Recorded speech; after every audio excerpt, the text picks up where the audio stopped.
Assalamualaikum warahmatullahi wabarakatuh. Waalaikumsalam Waalaikumsalam warahmatullahi wabarakatuh.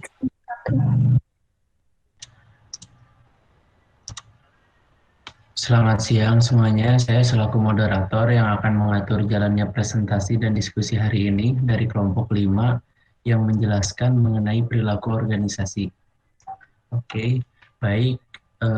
Untuk anggotanya ada Dea Amelia Putri, Diki Ahmad Fauzi, Dwi Panegara, Enapilatu Salesa, Farida Nur Fauziah, Fadilah Fatur Rahman Zulfitri, Fikri Nur Muhammad, dan Gazi Auzanul Ilmi. Untuk materi pertama akan dijelaskan oleh Dea Amelia. Kepada Dea Amelia, saya persilahkan. Baik, terima kasih moderator. Di sini saya akan menjelaskan mengenai pengertian perilaku organisasi. Perilaku organisasi merupakan bidang studi yang mempelajari tentang bagaimana individu bisa bergerak dan berperilaku di dalam organisasi. Hal yang dipelajari di dalamnya seperti bagaimana suatu individu bisa berinteraksi dengan individu lainnya, dan juga bagaimana mereka bisa bekerja sama dalam mencapai ataupun mewujudkan tujuan dari organisasi tersebut. Terima kasih. Baik, terima kasih Dea. Selanjutnya akan dijelaskan oleh Diki Ahmad. Silakan kepada Diki Ahmad. Baik, terima kasih moderator. Di sini saya akan menjelaskan tentang pengertian perilaku organisasi menurut para ahli. Yang pertama, Timothy A. Judd.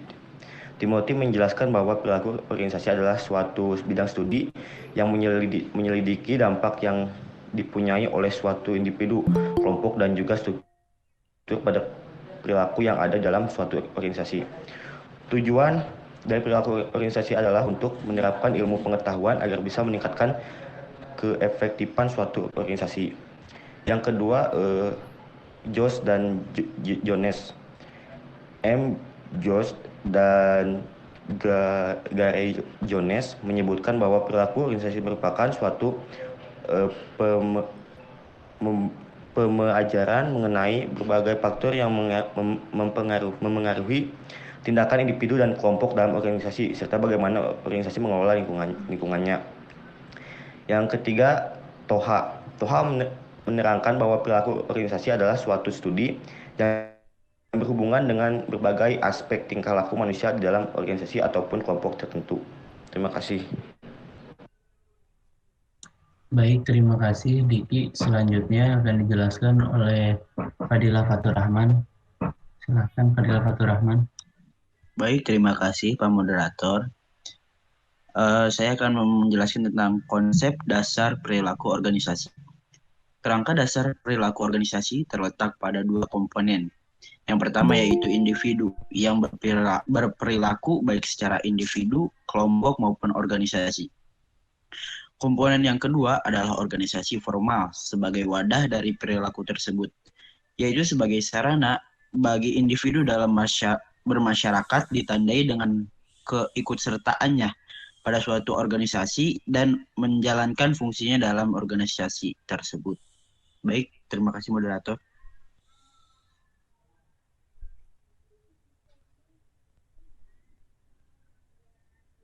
Baik, terima kasih. Selanjutnya akan dijelaskan oleh Farida. Kepada Farida, dipersilakan. Terima kasih moderator. Perbedaan perilaku organisasi dengan perilaku lainnya. Yang pertama, industri perilaku organisasi mempelajari perilaku manusia dengan menggunakan multidisiplin. Sedangkan psikolog industri mempelajari perilaku manusia dengan diawali dari psikolog manusia itu sendiri. Namun, keduanya sama-sama mempelajari perilaku manusia. Yang kedua, perbedaan perilaku organisasi dengan teori organisasi. Teori organisasi merupakan studi mengenai susunan, proses, dan hasil organisasi itu sendiri. Perilaku organisasi dengan teori organisasi didasarkan pada dua perbedaan antara unit analisanya dan pusat variabel tak bebas. Perilaku organisasi dirumuskan sebagai suatu studi dari tingkah laku individu dan kelompok dalam suatu organisasi dan penerapan dari ilmu pengetahuan tertentu. Lalu yang ketiga, perbedaan perilaku organisasi dengan personal dan human resource. Perbedaan antara keduanya ialah bahwa perilaku organisasi lebih menekankan pada orientasi konsep berdasarkan teori, sedangkan personal dan human resource lebih menekankan kepada teknik dan teknologi. Namun keduanya tetap mengacu pada pengembangan dan kemajuan motivasi, serta kualitas dari individu, kelompok, dan organisasi agar terjadi perubahan yang signifikan.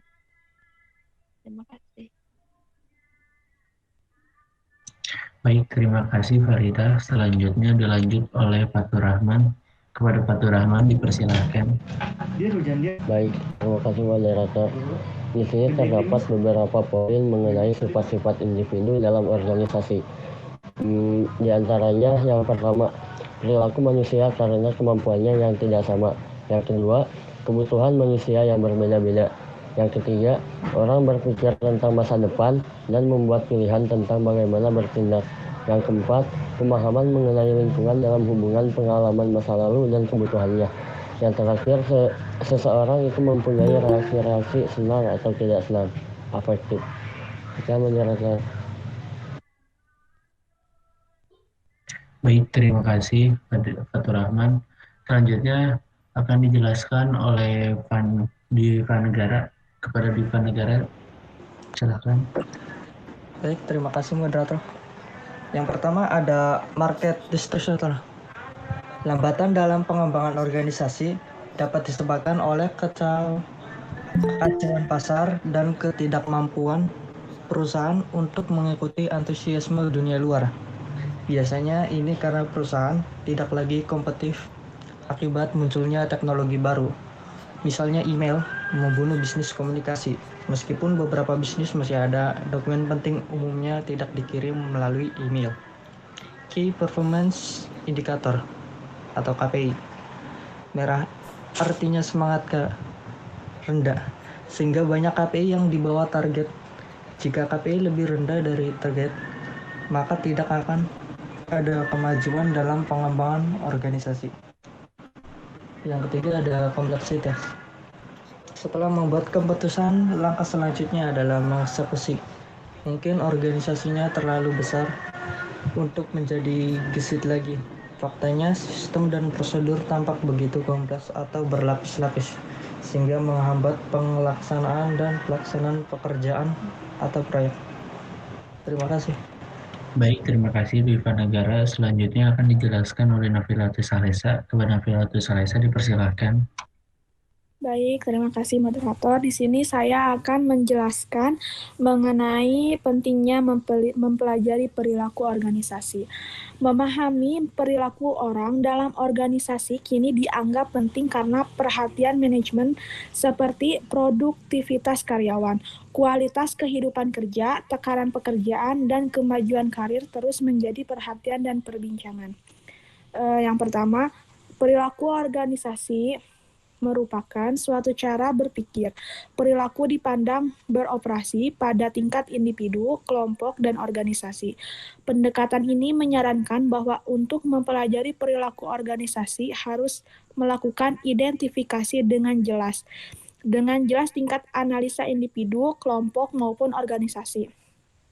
Yang kedua, perilaku organisasi merupakan multidisiplin. Ilmu ini menggunakan prinsip, model, teori, dan metode dari berbagai disiplin ilmu yang lain.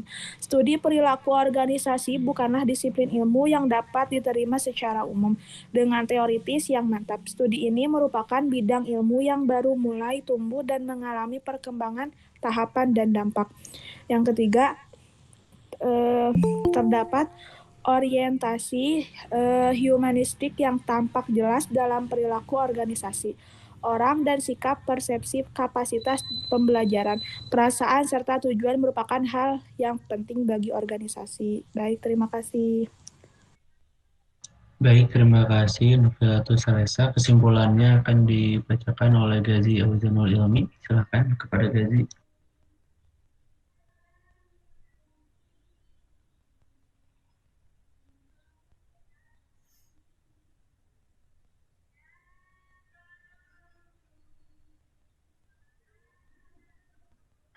Baik, karena Gazi terkendala oleh sinyal akan dibacakan oleh saya. Kesimpulan, perilaku organisasi merupakan suatu bidang studi terapan yang mempelajari tingkah laku manusia atau perilaku manusia dalam suatu organisasi, baik manusia sebagai individu maupun manusia sebagai kelompok, serta hubungan antara manusia dan variabel yang signifikan dengan organisasi dalam rangka meningkatkan daya guna organisasi. Sebagai suatu bidang studi, perilaku organisasi mempelajari 3 determain dalam organisasi, yaitu individu ataupun perorangan, kelompok, dan struktur. Perilaku organisasi secara langsung berhubungan dengan pengertian, ramalan, dan pengendalian terhadap tingkah laku orang-orang dalam suatu organisasi, dan bagaimana perilaku orang-orang tersebut mempengaruhi usaha-usaha pencapaian tujuan organisasi. Baik, presentasi hari ini telah selesai. Untuk yang ingin bertanya, kita lanjut di grup WhatsApp saja. Kepada teman-teman, terima kasih telah memperhatikan kelompok 5 dan dilanjut diskusi di WhatsApp. Assalamualaikum warahmatullahi wabarakatuh. Waalaikumsalam warahmatullahi wabarakatuh.